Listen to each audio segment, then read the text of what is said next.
Prodi Sarjana Ilmu Keperawatan.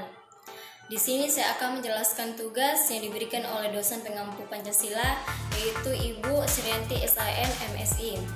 Di sini saya akan menjelaskan tentang Pancasila sebagai ideologi bangsa dan negara.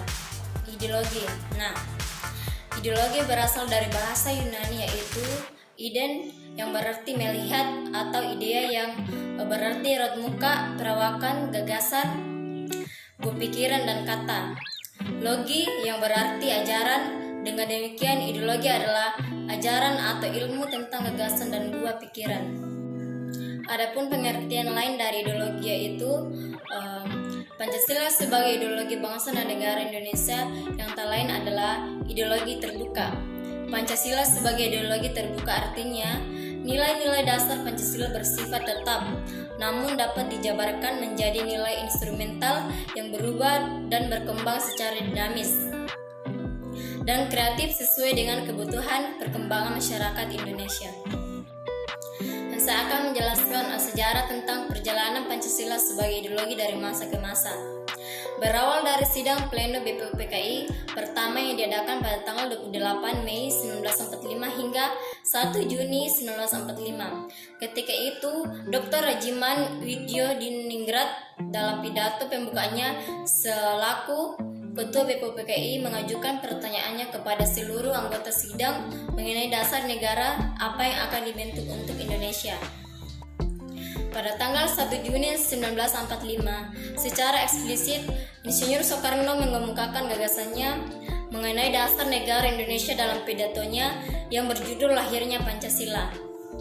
Melihat pada perkembangan perumusan Pancasila sejak 1 Juni sampai 18 Agustus 1945, dapat diketahui bahwa Pancasila mengalami perkembangan fungsi. Pada tanggal 1 dan 22 Juni, Pancasila yang dirumuskan Panitia 9 dan disepakati oleh sidang pleno BPUPKI merupakan modus kompromi antara kelompok yang memperjuangkan dasar negara nasionalisme dan kelompok yang memperjuangkan dasar negara Islam. Dan pada tanggal 18 Agustus 1945, Pancasila yang dirumuskan kembali oleh PPKI.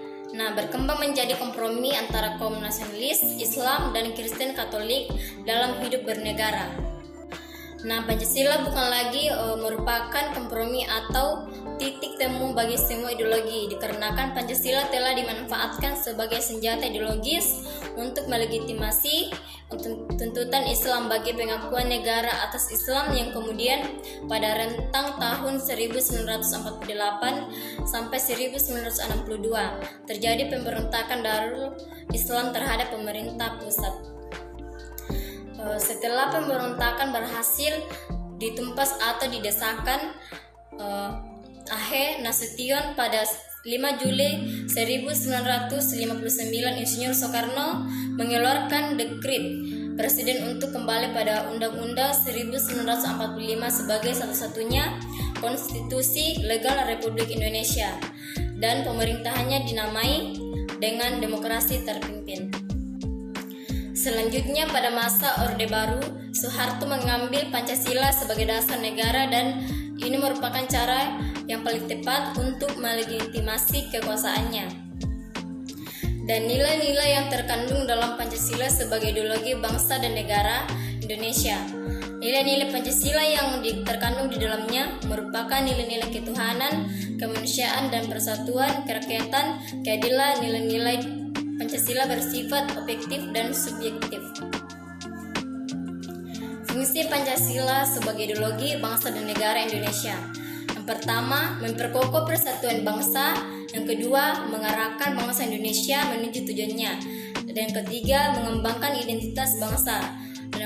Dan keempat, menjadi standar nilai dalam melakukan kritik. Saya akan memberikan kesimpulan dari Pancasila sebagai ideologi bangsa dan negara, yaitu Pancasila sebagai ideologi bangsa dan negara Indonesia itu sangat penting karena ideologi merupakan alat yang paling ampuh untuk menciptakan negara Indonesia yang kokoh, bermartabat, dan berbudaya tinggi. Dan itulah penjelasan saya tentang Pancasila sebagai ideologi bangsa dan negara. Wassalamualaikum warahmatullahi wabarakatuh. Sekian dan terima kasih.